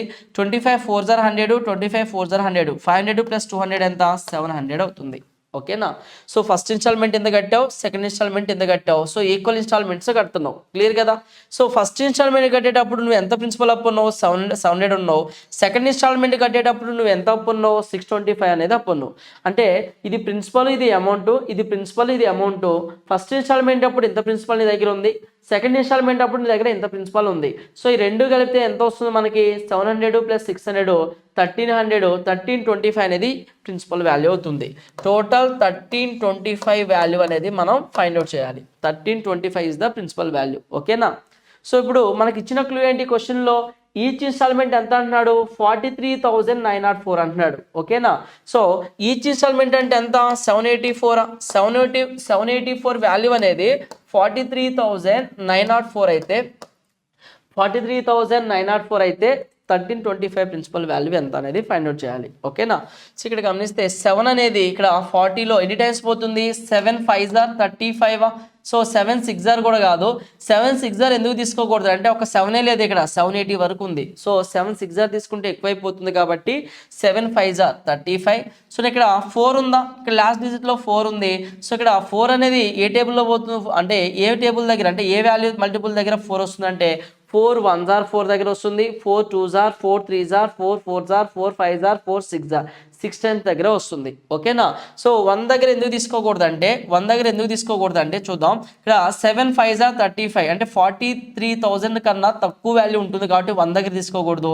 అందుకనే 4 6s are 24 అంటే 6 టైమ్స్ తీసుకుంటే ఇక్కడ 24 వాల్యూ అంటే 4 అనేది వస్తుంది. ఓకేనా. సో 1325 కూడా ఎన్ని టైమ్స్ పోతుంది మనకి, 56 టైమ్స్ పోవాలి కదా అప్పుడు. సో 56 టైమ్స్ పోవాలి. యూనిట్ డిజిట్ కనుక మీరు గమనిస్తే సో 5 6s are ఎంత, 5 6s are 30. యూనిట్ డిజిట్ ఎంత వచ్చింది, యాక్చువల్గా 0 వచ్చింది. సో యూనిట్ డిజిట్ 0 అన్ని ఆప్షన్స్ మనకు ఉన్నాయి. యూనిట్ డిజిట్ 0 అన్నీ ఉన్నాయి కాబట్టి 2 డిజిట్స్ చూద్దాం, లాస్ట్ 2 డిజిట్స్. ఇక్కడ 25తో మల్టిపుల్ చేస్తున్నా, 25 6s are ఎంత మనకు వచ్చేది, 25 4s are 100, 2s are 150, 2s are ఎంత 50 అంటే 150 వస్తుందా. లాస్ట్ 25 6తో మల్టిపుల్ చేస్తే 150 వస్తుంది. అలాగే 25 5s are ఎంత 125 అంటే 1250 వస్తుంది, 1250 వస్తుంది. సో ఇప్పుడు కనుక ఈ రెండింటి కనుక యాడ్ చేస్తే చూడండి ఇక్కడ 25 5s are 1250, 25 6s are 150. So ఈ రెండు యాడ్ చేస్తే లాస్ట్ 2 డిజిట్స్ మనకి ఏమైపోతున్నాయి, 2 zeros వచ్చేస్తున్నాయి. లాస్ట్ 2 డిజిట్స్ 2 zeros ఉన్న ఆప్షన్ ఎక్కడ ఉంది మనకి, ఫస్ట్ ఆప్షన్లో ఉంది. సో అంటే ప్రిన్సిపల్ ఎంత అంటే 74,200 అనేది మనకి క్లియర్గా తెలిసిపోతుంది. 1325 into 56 చేస్తే మనకు వచ్చే వాల్యూ ఎంత, 74,200. అర్థమైందా. సో లేదనుకుంటే మీరు క్రాస్ మల్టిప్లై చేసైనా సరే ఫైండ్ అవుట్ చేయండి, అలా చేసినా సరే మనకు ఆన్సర్ ఇదే వస్తుంది. క్లియర్ కదా ఎలా ఫైండ్ అవుట్ చేయాలో. అంటే క్యాలిక్యులేషన్స్ హెవీగా ఉన్నప్పుడు లాస్ట్ 2 డిజిట్స్ తీసుకుంటే మనకి ఈజీ అవుతుంది. ఓకే. సీదా next question 45. Q is 35% less than P while R is the 30% more than S. If S is 32% less than P, then R is how much percentage more than Q అన్నాడు. Q అనేది P కంటే 35% తక్కువ అన్నాడు, మరియు R అనేది S కంటే 30% ఎక్కువ అన్నాడు. P కంటే S 32% తక్కువగా ఉంటే R అనేది Q కంటే ఎంత పర్సంటేజ్ ఎక్కువ అన్నాడు. సో Q అనేది P కంటే 35% తక్కువ, P Q R S 4 candidates గురించి చెప్తున్నారు. ఓకేనా. ఇక్కడ Q అనేది P కంటే 35 తక్కువ అన్నాడు. Q అనేది P కంటే అంటే Pని 100గా తీసుకుంటున్నా, 35 తక్కువ అంటే 65 తీసుకోవచ్చు ఇక్కడ. ఓకేనా. సో ఇక్కడ Q వాల్యూ ఎంత 65. నెక్స్ట్ ఏమన్నాడు, R అనేది S కన్నా 30% ఎక్కువ అన్నాడు. S కన్నా అంటే ఫస్ట్ S తీసుకుందామా, S తీసుకుంటేనే కదా R వాల్యూ వచ్చేది. చూడండి ఇక్కడ P కంటే S 32% తక్కువగా ఉంది అన్నాడు. P కన్నా 32 తక్కువ అంటే సో 30 తీసేస్తే వాల్యూ ఎంత 68% అవుతుందా. 100లోంచి 32 తీస్తే 100లోంచి తీస్తే మిగిలే వాల్యూ ఎంత 68 అంటే C అనేది 68 అవుతుంది, S అనేది 68 అవుతుంది. ఇప్పుడు చూద్దాం ఇక్కడ R గురించి మాట్లాడదాం. R అనేది S కంటే 30% ఎక్కువ అన్నాడు. సో S కన్నా 30% ఎక్కువ, S కన్నా 30% అంటే 10% ఎంత 6.8. సో 30 అంటే ఇంటూ 3 చేస్తామా, 3 8s are ఎంత 24, 3 8s are 24, 3 6s are 18 plus 2 20.4 అనేది ఎక్కువగా ఉంది అన్నాడు. సో ఇక్కడ 60కి 20 యాడ్ చేస్తే 88.4 అనేది R వాల్యూ వస్తుంది. ఓకేనా. ఇంతవరకు క్లియర్ కదా. సో ఇప్పుడు ఏమడిగాడు, R అనేది Q కంటే ఎంత శాతం, ఎవరికంటే Q కంటే అన్నాడు కాబట్టి ఆ వాల్యూని డినామినేటర్లో తీసుకుంటాం, న్యూమరేటర్లో R మరియు Q వాల్యూ డిఫరెన్స్ తీసుకుంటాం, ఇంటూ 100 చేస్తే మనకి రేట్ అంటే ఎగ్జాక్ట్గా పర్సంటేజ్ వాల్యూ అనేది వస్తుంది. R అనేది Q కంటే అన్నాడు, R Q కంటే. చూడండి ఇక్కడ Q కంటే అన్నాడు కాబట్టి Q వాల్యూని కింద తీసుకుంటాం, ఇంటూ 100, న్యూమరేటర్లో ఈ రెండింటి డిఫరెన్స్ తీసుకుంటాం. చూస్తే ఇక్కడ 88లోంచి 65 పోతే 8లోంచి 6 పోతే 2 అవుతుందా, 8లో 5 పోతే 3నా. ఓకేనా. 8లోంచి 5 పోతే 3, 23.4 వచ్చిందా న్యూమరేటర్లో, 23.4 65. ఈ 65 నువ్వు అబ్జర్వ్ చేస్తే ఏ టేబుల్లో మనకి 65 వస్తుంది, 13 టేబుల్ వస్తుందా, 13 5s are 65. ఓకేనా. So 13 5s are, so 13 1s are 13, 13 1s are 13 అంటే సో 10.4 మిగులుతుంది. సో 0.13 ఎన్ని టైమ్స్ 104 అనేది 13లో ఎక్కడ వస్తుంది, 13 8 టైమ్స్ పోతుందా, 13 8s are ఎంత 104. 13 8 జార్ మీన్స్ 1.8. 1.8 ఇంటూ 100 అంటే వాల్యూ ఎంత మనకి 180నా. సో 180/5, 180/5, 5 1 జార్ 5 3 జార్ 15, 5 6 జార్ ఎంత పర్సెంటేజ్ వస్తుందంటే 36% అనేది ఎక్కువ అని మనకు క్లియర్గా తెలుస్తుంది. ఆన్సర్ ఏంటంటే సెకండ్ ఆప్షన్ అవుతుంది. ఓకేనా. సీదా next question 46. The average weight of students in a class is increases by 600 grams when some new students join the class. If the average weight of new students is 3 kg more than the average weight of the original students, then the ratio of the number of original students to the number of new students అన్నాడు. ఇక్కడ గమనిస్తే కొంతమంది కొత్త విద్యార్థులు తరగతిలో చేరినప్పుడు తరగతిలోని విద్యార్థుల సగటు బరువు 600 గ్రామ్స్ పెరిగింది. కొత్త విద్యార్థుల సగటు బరువు అసలు విద్యార్థుల సగటు బరువు కంటే 3 కిలోలు ఎక్కువగా ఉంటే అసలు విద్యార్థుల సంఖ్య మరియు కొత్త విద్యార్థుల సంఖ్య మధ్య నిష్పత్తి ఎంత అన్నాడు. ఓకేనా. సో ఇక్కడ నేను తీసుకుంటున్నా అంటే కొంతమంది ఇక్కడ విద్యార్థులు అన్నాడు. కొంతమంది కొత్త విద్యార్థులు తరగతిలో చేరారంట. చేరినప్పుడు విద్యార్థుల సగటు బరువు తరగతిలోని విద్యార్థుల సగటు బరువు 600 గ్రాములు పెరిగింది అన్నాడు. సో కొత్త వాళ్ళు రావడం వల్ల 600 గ్రామ్స్ పెరిగింది అన్నాడు. ఓకేనా. నెక్స్ట్ ఏమన్నాడు, కొత్త విద్యార్థుల సగటు బరువు అసలు విద్యార్థుల సగటు బరువు కంటే ఎంత ఎక్కువ ఉన్నారు, 3 kgs ఎక్కువ అని చెప్తున్నాడు. అదే మనకి మెయిన్ క్లూ అక్కడ. సో ఇక్కడ గమనిద్దాం. సో ఇది అంటే ఓల్డ్ స్టూడెంట్స్ ఎంతమంది మనం తెలియదు కాబట్టి ఏ అని తీసుకుంటున్నా. ఓల్డ్ స్టూడెంట్స్ మొత్తం ఎంతమంది అంటే ఏ అని తీసుకుంటున్నా. వాళ్ళ యావరేజ్ ఎంతో నాకు తెలియదు కాబట్టి ఎక్స్ అని తీసుకుంటున్నా. వాళ్ళ యావరేజ్ ఎంత తెలియదు కాబట్టి ఎక్స్. ఏ ఇంటూ ఎక్స్ ఎంత, students into average total weight అవుతుంది. ఓకేనా. సో వీళ్ళకి కొత్త వ్యక్తులు జాయిన్ అయ్యారు. కొత్త వ్యక్తులు ఎవరో నాకు తెలియదు కాబట్టి దాన్ని బీగా తీసుకుంటున్నా. వాళ్ళ యావరేజ్ ఎలా ఉంది, కొత్తగా వచ్చిన వాళ్ళ యావరేజ్ చూడండి. ఇక్కడ కొత్త విద్యార్థుల సగటు బరువు అసలు అంటే ఇదివరకు ఉన్న విద్యార్థుల సగటు బరువు కంటే 3 kgs ఎక్కువ ఉంది అన్నాడు. సో అంటే ఈ బి అనే క్యాండిడేట్స్ యావరేజ్ ఎలా ఉంది, వాళ్ళ యావరేజ్ ఎంతైతే ఉందో అంతకి ఒక +3 kgs ఎక్స్ట్రా ఉంది. So number of students into average, number of new students into new average, total sum వచ్చిందా. సో యావరేజ్ అంటే ఏంటి, sum of variables by number of వేరియబుల్సా. సో ఇక్కడ టోటల్ స్టూడెంట్స్ ఎవరు, ఏఎన్ఏ స్టూడెంట్స్, బిఎన్ఏ స్టూడెంట్స్, పాత స్టూడెంట్స్, కొత్త స్టూడెంట్స్ బై A+B తీసుకుంటున్నా.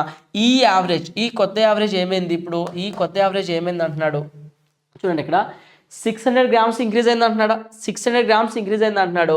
అంటే A+B టోటల్ స్టూడెంట్స్కి ఎన్ని గ్రామ్స్ ఇంక్రీజ్ అయింది అంటున్నాడు, 600 గ్రామ్స్. 600 గ్రామ్స్ అంటే 0.6 అని చెప్పొచ్చా, 0.6 గ్రామ్స్ పెరిగింది. ఓకేనా. సో ఇక్కడ మనం A+B స్టూడెంట్స్ కదా, మొత్తం యావరేజ్ ఎంత పెరిగిందనే కదా అంటుంది. ఇక్కడ ఏమవుతుందండి, some of variables by number of variables తీసుకుంటే యావరేజ్ వచ్చిందా. ఈ యావరేజ్ ఏదో కాదు, ఆ పెరిగిన యావరేజ్ అంటున్నాడు. పెరిగిన యావరేజ్ అంటే ఎంత, ఇనిషియల్ యావరేజ్ x ఉంది, దానికి ఒక 0.6 అనేది వచ్చింది. ఓకేనా.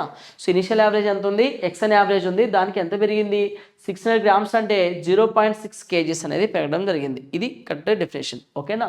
సో ఇప్పుడు దీనికి కనుక సింప్లిఫై చేస్తే మనం AX ఉందా ఇక్కడ వాల్యూ, AX ఇక్కడ AX plus B into 3B అవుతుందా. So is equal to next ఈ వాల్యూ అవతలకి వెళ్తే A+B ఇంటూ x ఒకసారి చేస్తే AX వస్తుంది, BX వస్తుంది.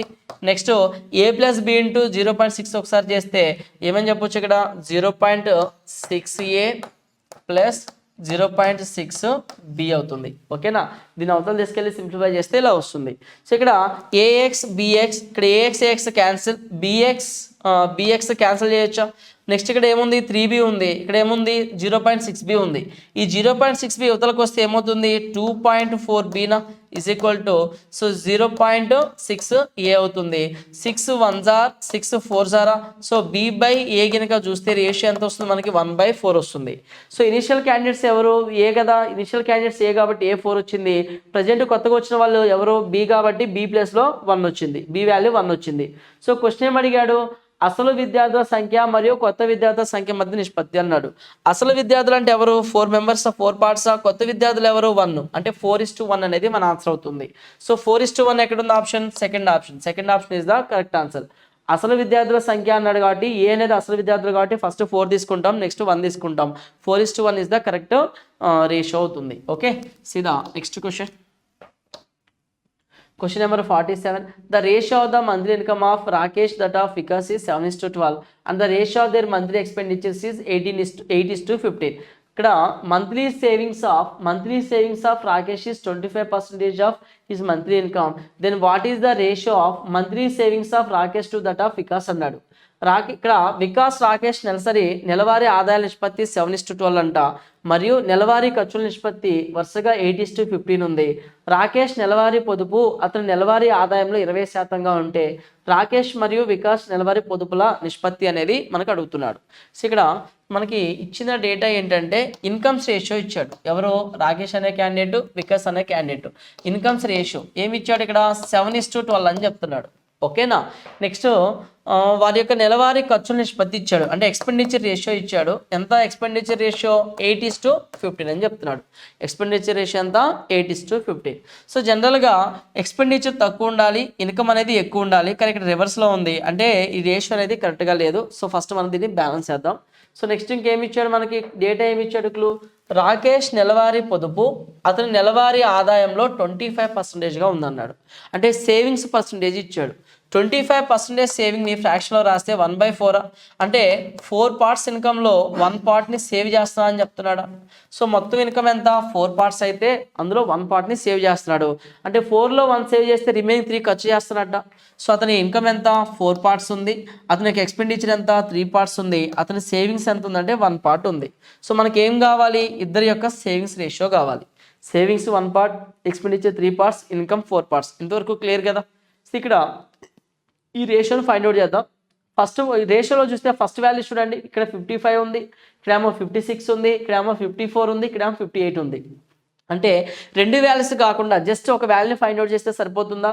సో 55, 56, 54, 58 అంటే రేషియోలో లెఫ్ట్ సైడ్ అంటే ఫస్ట్ వాల్యూ అనేది డిఫరెంట్గా ఉంది కాబట్టి జస్ట్ ఈ వాల్యూని ఫైండ్ అవుట్ చేస్తే మనకు ఆన్సర్ వచ్చేస్తుంది. ఓకేనా. సో నేను ఏం చేయాలంటే ఇన్కమ్ని 4 పార్ట్స్ ఉండే విధంగా తీసుకోవాలి, ఎక్స్పెండిచర్ని 3 పార్ట్స్ ఉండే విధంగా తీసుకోవాలి. ఈ 4 పార్ట్స్ ఇన్కమ్లోంచి 3 పార్ట్స్ ఎక్స్పెండిచర్ తీసేస్తే 1 పార్ట్ సేవింగ్ అనేది నాకు వస్తుంది. సో అప్పుడు ఫస్ట్ ఈ రెండు ఈక్వల్ చేయండి. ఎందుకు ఈక్వల్ చేయాలి? ఇది 4 పార్ట్స్ 3 పార్ట్స్ ఉండాలంటే ఫస్ట్ ఈ రెండు ఈక్వల్ చేద్దాం. ఇక్కడ 7 ఉంది, ఇక్కడ 8 ఉంది. ఈ 8ని తీసుకొచ్చి ఈ 8ని ఇక్కడ మల్టిపుల్ చేయండి, ఈ 7 తీసుకొచ్చి ఇక్కడ మల్టిపుల్ చేయండి. ఓకేనా. సో 8 7s ఆర్ ఎంత?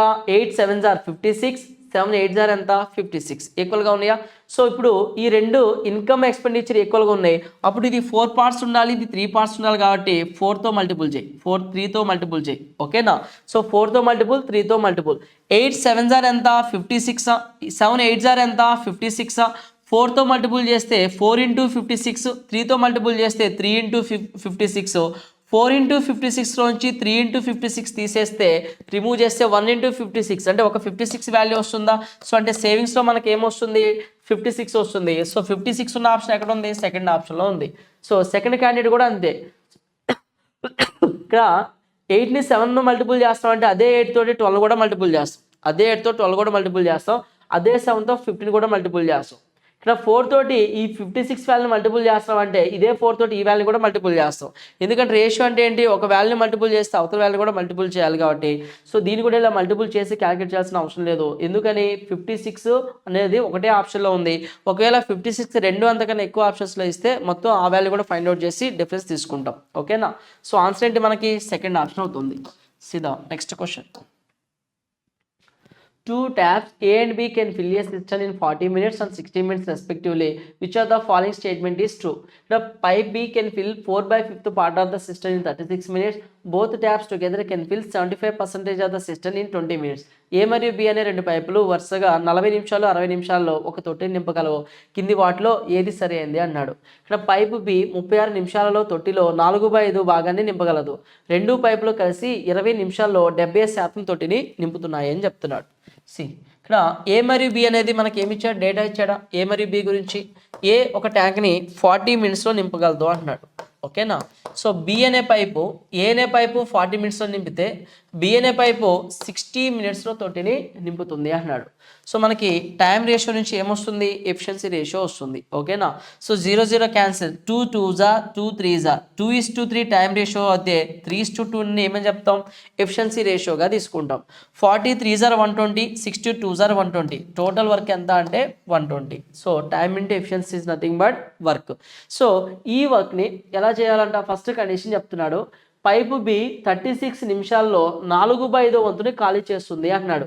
సో ఫస్ట్ కండిషన్ సాటిస్ఫై అవుతుందో లేదో చూద్దాం, కరెక్టో కాదో చెక్ చేద్దాం. ఏ ఎఫిషియన్సీ ఎంత 3, బి ఎఫిషియన్సీ ఎంత 2 ఉంది. సో మనకి ఎవరి గురించి చెప్తున్నాడు, బి పైప్ గురించి మాత్రమే చెప్తున్నాడు. 4/5 వంతు తోటిని 36 మినిట్స్లో నింపుతుంది అని చెప్తున్నాడు బి గురించి. సో టోటల్ 120 వర్క్లో 120లో 4/5 అన్నాడు. 4/5 ట్యాంక్ని ఎవరు నింపుతున్నారు, బి అనే పైపు నింపుతుంది, 2 ఎఫిషియన్సీతో నింపుతుంది. So 2 1s 2 60s 5 1s 5 12s 12 4s ఎంత 48 మినిట్స్ వస్తుంది. అంటే బి అనే పైపు 4/5 ట్యాంక్ని ఫిల్ చేయడానికి ఎన్ని నిమిషాలు పడుతుంది, 48 మినిట్స్ పడుతుంది. కానీ క్వశ్చన్లో ఇక్కడ ఏమన్నాడు, 36 మినిట్స్ అన్నాడు. సో ఫస్ట్ స్టేట్మెంట్ అనేది కరెక్ట్గా లేదు, రాంగ్ ఉంది. ఓకేనా. ఇప్పుడు సెకండ్ స్టేట్మెంట్ చెక్ చేద్దాం. సెకండ్ స్టేట్మెంట్ ఏమి ఇచ్చాడో చూద్దాం. 2 పైపులు కలిసి 20 నిమిషాల్లో 75% తొట్టిని నింపుతున్నాయి అన్నాడు. సో టోటల్ ఎంత కెపాసిటీ, టోటల్ ట్యాంక్ 120 అయితే 75% అన్నాడా. 75% అంటే ఇక్కడ ఏంటి మనకి 3/4 పార్ట్. సో టోటల్ మీన్స్ ఇక్కడ టైమ్ అండ్ ఎఫిషియన్సీ ఇక్కడ ఏమవుతుంది, టైమ్ అండ్ వర్క్లో వర్క్ అంటాం, ఇక్కడ కెపాసిటీ అంటాం. ఈ టోటల్ ట్యాంక్ 120 కెపాసిటీలో 3/4 75% ఎంత 3/4. అంటే ఆ ట్యాంక్ని అంటే ఆ కెపాసిటీని ఎవరిద్దరు కలిసి ఫిల్ చేయాలన్నాడు, ఏ ప్లస్ బి ఇద్దరు కలిసి వర్క్ చేయాలి అన్నాడు. సో 3 + 2 5 ఎఫిషియన్సీతో వర్క్ చేస్తున్నాయి. 5 efficiency 4 1s 4 30s 5 1s 5 6s 6 3s ఎంత 18 మినిట్స్ టైం పడుతుంది. ఓకేనా. ఎంత టైం పడుతుంది, 18 మినిట్స్. కానీ ఎంత టైంలో అంటున్నాడు, 20 మినిట్స్లో నింపగలవు అన్నాడు. సో సెకండ్ స్టేట్మెంట్ కూడా మనకు కరెక్ట్ ఆన్సర్ ఏమో 48 మినిట్స్, ఇక్కడేమో రాంగ్గా 36 ఉంది. ఇక్కడ కరెక్ట్ ఆన్సర్ ఏమో 18 మినిట్స్, ఇక్కడ రాంగ్గా 20 మినిట్స్ ఉంది. అంటే రెండు స్టేట్మెంట్స్ ఏ స్టేట్మెంట్స్ కూడా కరెక్ట్ కాదు. So neither 1 not 2. So 3 third option అనేది మనకి కరెక్ట్ ఆన్సర్ అవుతుంది. ఇచ్చిన స్టేట్మెంట్స్ ఏ ఒక్కటి కూడా కరెక్ట్ కాదు. So answer is third option is the correct answer. ఓకేనా. సీదా next question number 49. 6 men 8 women and 4 children together can complete a piece of work in 15 days. In how many days 12 women alone can complete the piece of work if 12 men alone complete it in 30 days అన్నాడు. ఇక్కడ 6 మంది పురుషులు 8 మంది మహిళలు 4 పిల్లలు కలిసి ఒక పనిని 15 రోజులలో పూర్తి చేయగలరు. 12 మంది పురుషులు మాత్రమే 30 రోజుల్లో పనిని పూర్తి చేస్తే 12 మంది మహిళలు మాత్రమే ఆ పనిని ఎన్ని రోజులలో పూర్తి చేయగలరు అన్నాడు. సో ఇక్కడ రెండు టీమ్స్గా వర్క్ చేస్తున్నారు. సో రెండు టీమ్స్ వర్క్ని ఈక్వల్ చేసుకుంటే అంటే రెండు కేసెస్లో ఈక్వల్ వర్కే కాబట్టి ఈక్వల్ చేసుకొని సింప్లిఫై చేస్తే మనకి రేషియో వస్తుంది, ఎఫిషియన్సీ రేషియో. అవి తీసుకెళ్ళి left side right side submit చేస్తే మనకి టోటల్ వర్క్ వస్తుంది. ఆ టోటల్ వర్క్ బై ఏదైతే ఫైండ్ అవుట్ చేయమన్నాడో ఆ వాల్యూస్ని అంత ఎఫిషియన్సీతో తీసుకుంటే మనకి ఎగ్జాక్ట్ ఆన్సర్ అనేది వస్తుంది. అంటే కండిషన్ అనేది సాటిస్ఫై అంటే చేయగలుగుతాం. కానీ ఇక్కడ చూద్దాం డేటా. 6 మంది పురుషులు 6 men అన్నాడా, 6 men 8 ఉమెన్ అన్నాడు. నెక్స్ట్ 4 చిల్డ్రన్స్ అన్నాడు. ఓకేనా. 4 చిల్డ్రన్స్ ఒక వర్క్ని ఎన్ని డేస్లో చేస్తున్నారు, 15 డేస్లో చేస్తున్నారంట. ఎన్ని డేస్, 15 డేస్లో పూర్తి చేయగలరు అన్నాడు. అయితే ఇక్కడ ఇదే వర్క్ని 12 men అన్నాడు. 12 మంది పురుషులు అంటే 12 men 30 డేస్లో చేయగలరు అని చెప్తున్నాడు. 12 men ఎన్ని డేస్లో చేస్తున్నారంట, 12 men అయితే 30 డేస్లో చేయగలరు అని చెప్తున్నాడు. ఓకేనా. ఎన్ని డేస్, 30 డేస్. అంటే వీళ్ళందరూ కలిసి 15 డేస్ చేసే వరకు ఒక 12 men 30 డేస్లో చేయగలరు అన్నాడు. సో వర్క్ ఈక్వల్ కాబట్టి సో నేనేం చేసిన, ఈక్వల్ చేసిన. నెక్స్ట్ క్వశ్చన్ ఏంటి మనకి, 12 మంది మహిళలు మాత్రమే ఎన్ని రోజులలో ఆ వర్క్ని చేయగలరు. అంటే ఈ కంప్లీట్ వర్క్ని 12 మెంబర్స్ 12 ఉమెన్ అయితే ఎన్ని డేస్లో చేయగలరు అనేది మన ప్రశ్న. ఇక్కడ నువ్వు దీన్ని సింప్లిఫై చేస్తే లెఫ్ట్ సైడ్ చూడండి 12 men అన్నాడు, మెన్ మాత్రమే ఉంది. రైట్ సైడ్ చూస్తే మెన్ ఉంది, లెఫ్ట్ సైడ్ చూస్తే 6 men 8 women 4 చిల్డ్రన్స్ ఉన్నారు. అంటే ఇక్కడ మనకి లెఫ్ట్ సైడ్ మెన్ కావాలి, చిల్డ్రన్స్ కావాలి. ఓకేనా. లేదు అంటే ఇక్కడ 3 members ఉన్నారు. సో మెన్ ఉమెన్ ఉంటే మెన్ ఉమెన్ రేషియో వస్తుంది. లేదా మెన్ చిల్డ్రన్ ఉన్న మెన్ చిల్డ్రన్ రేషియో వస్తుంది.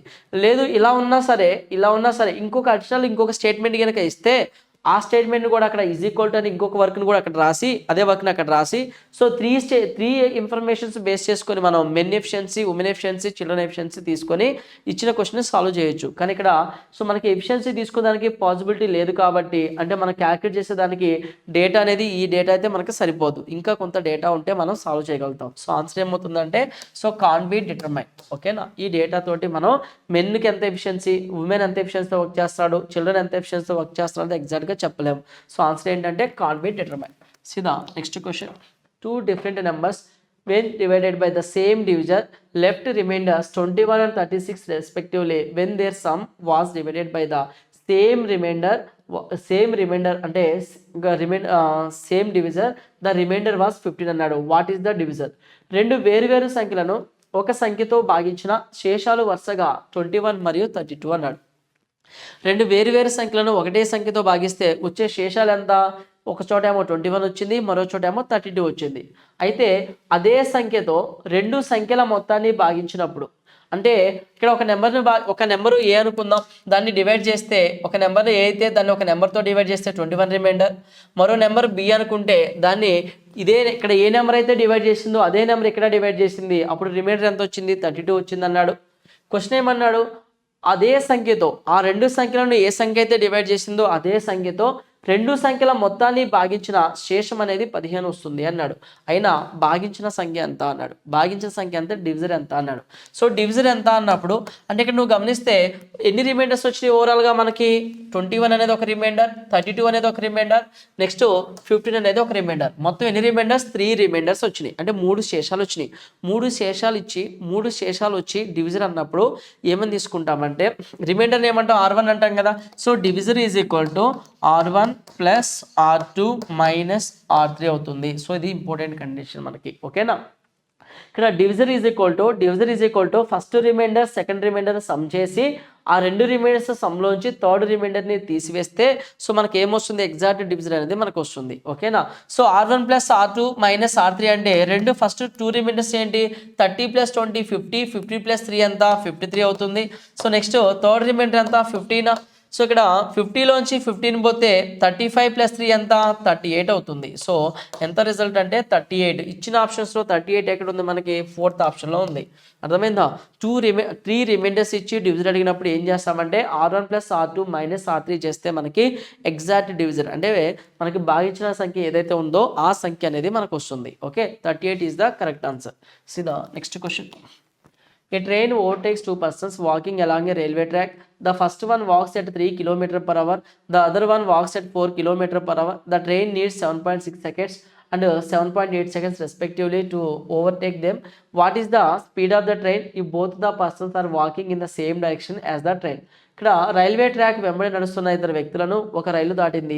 ఆ వ్యక్తులలో ఒకరేమో గంటకి 3 కిలోమీటర్ వేగంతో, మరొకరు గంటకి 4 కిలోమీటర్ వేగంతో నడుస్తున్నారు. వారిని దాటడానికి రైలుకు వరుసగా 7.6 సెకండ్స్ మరియు 7.8 సెకండ్స్ టైం పడుతుంది.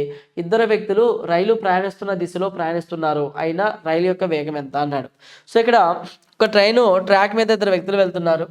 ఆ ఇద్దరు వ్యక్తులను అదే డైరెక్షన్లో వెళ్తున్నటువంటి ఒక ట్రైన్ ఓవర్టేక్ చేసుకుని వెళ్ళిపోయింది. సేమ్ డైరెక్షన్ అన్నాడు కాబట్టి రిలేటివ్ స్పీడ్ ఏమని చెప్పొచ్చు? సబ్ట్రాక్ట్ చేస్తామా?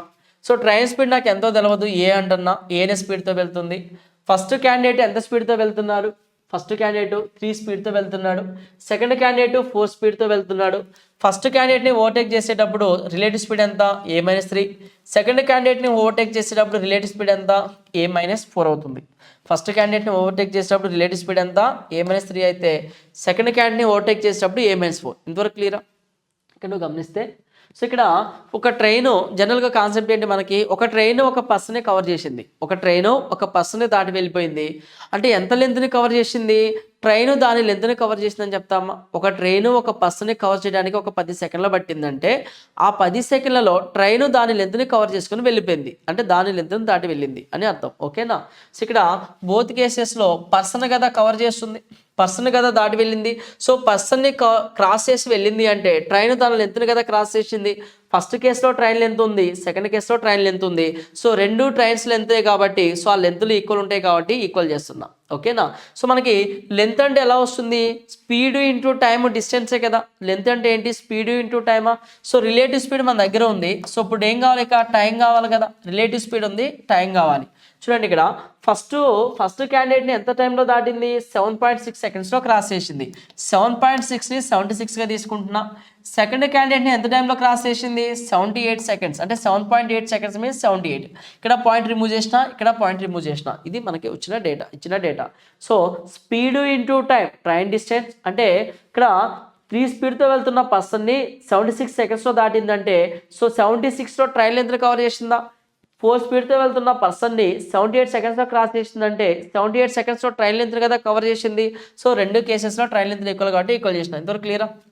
సింప్లిఫై చేస్తే 76 into a 76a minus 3 6 are 18, 3 7 are ఎంత 21, 3 6 ఆర్ 18, 3 7 ఆర్ 21 ప్లస్ 1 22.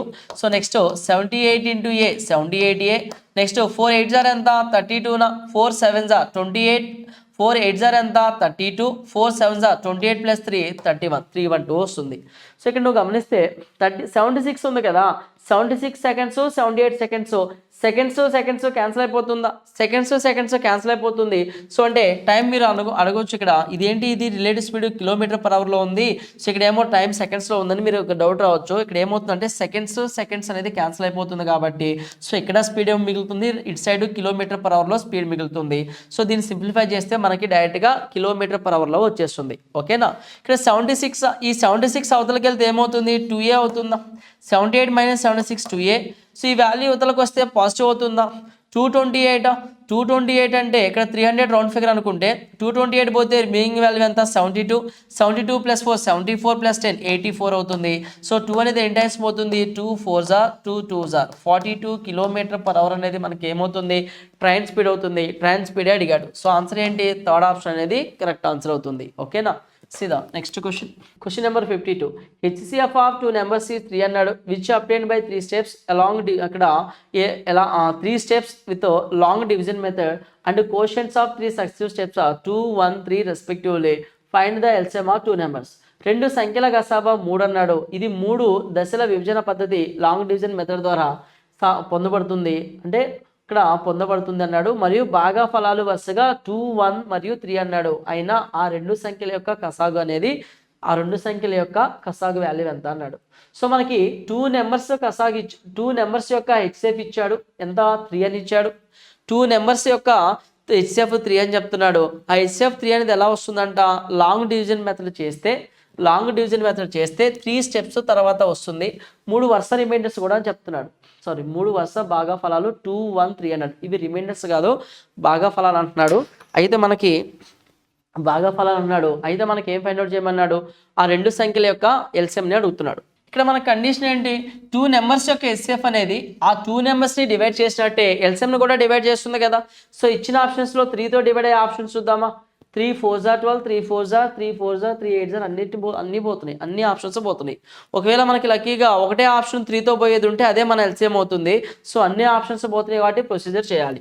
ఓకేనా? సో ఇక్కడ భాగా ఫలాలు వరుసగా 2 1 3 అన్నాడు. సో ఫస్ట్ డివిజన్ ఇక్కడ ఫస్ట్ భాగా ఫలం ఎంత అన్నాడు? 2 అని చెప్తున్నాడు. నెక్స్ట్ ఇది డివైడ్ చేస్తే దీన్ని ఇక్కడ డివైడ్ చేస్తే ఇక్కడ భాగఫలం ఎంత వచ్చింది అన్నాడు? 1 వచ్చింది అన్నాడు. సో ఇక్కడ ఉన్న వాల్యూని ఇక్కడ డివైడ్ చేస్తే ఇక్కడ భాగఫలం ఎంత అన్నాడు? 3 అన్నాడు. సో 2 1 3 అనేవి వరుస భాగఫలాలు అన్నాడు.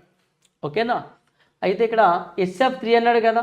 సో ఎక్కడైతే మనకి 0 వస్తుందో అక్కడ 3 అనే HCF ఉన్నట్టేనా? ఏ నెంబర్తో 0 వస్తుంది? ఇక్కడ 3తో డివైడ్ చేస్తే 0 వచ్చిందే కదా అర్థం. సో మనకి HCF అంటే ఇక్కడ ఎక్కడైతే మనకి 0 వస్తుందో ఆ నెంబర్ని ఆ డివిజర్నే మనం HCFగా తీసుకుంటాము. సో HCF అనేది 3 అని చెప్తున్నాడు. ఇది ఇచ్చిన డేటా. ఇప్పుడు మనకి ఏం చేయాలంటే 2 నెంబర్స్ని ఫైండ్ అవుట్ చేయాలి. ఆ 2 నెంబర్స్ని ఫైండ్ అవుట్ చేసి దానికి LCM ఫైండ్ అవుట్ చేయాలి. ఓకేనా?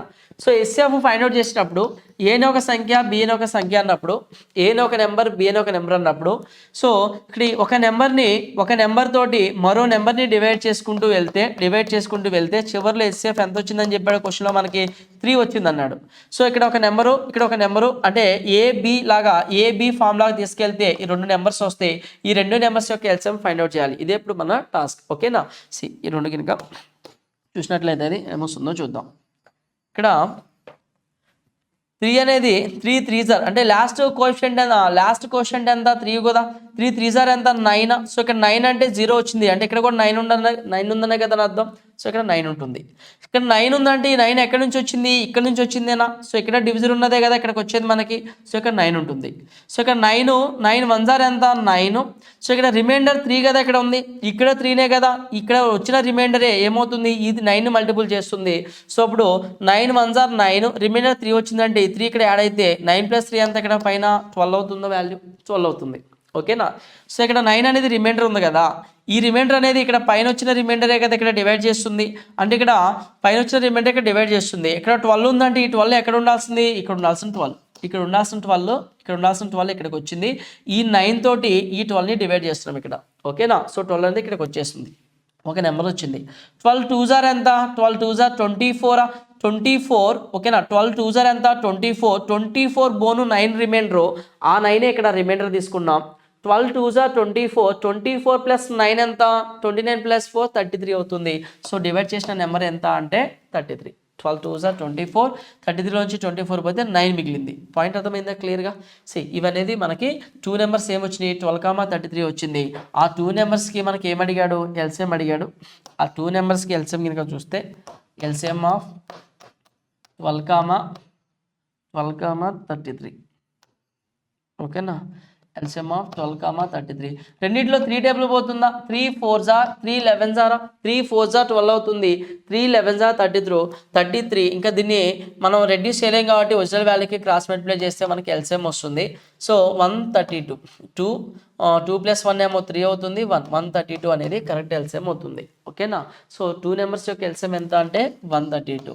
ఇది ఏం మెథడ్ అంటే లాంగ్ డివిజన్ మెథడ్గా చెప్తాం దీన్ని. ఓకేనా, లాంగ్ డివిజన్ మెథడ్. ఒకసారి మళ్ళీ చెప్తా చూడండి మెథడ్ని. సో ఇక్కడ 33 అంటే ఇలా రివర్స్లో వచ్చాం కదా, ఇలా ఒరిజినల్ ప్రాసెస్లో వెళ్దాం. ఇక్కడ 33 నెంబర్ ఉంది, 12తో డివైడ్ చేస్తున్నా. 12 2s ఎంత 24, 24 పోతే 9 మిగులుతుంది. ఆ 9ని ఇక్కడ రిమైండర్ 9 మిగిలింది కదా, ఈ 9ని 12 డివైడ్ చేయలేదు కాబట్టి 9 ఇక్కడే ఉంచి 12 ఇక్కడే తీసుకెళ్తాం. 9 1s 9. సో 9 1s 9 అంటే ఇక్కడ 9 తీసుకుంటాం. 12లో నుంచి 9 పోతే 3 మిగిలింది.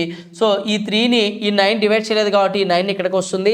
సో 3 3s 9 అవుతుంది. సో 9లో 9 పోతే 0. సో ఎక్కడైతే 0 వస్తుందో, ఏ నెంబర్ వల్ల 0 వస్తుందో ఆ నెంబర్నే మనం ఎస్ఎఫ్గా తీసుకుంటాం. ప్రొసీజర్ అర్థమైంది కదా, long division method. So this is the paper explanation. ఓకేనా.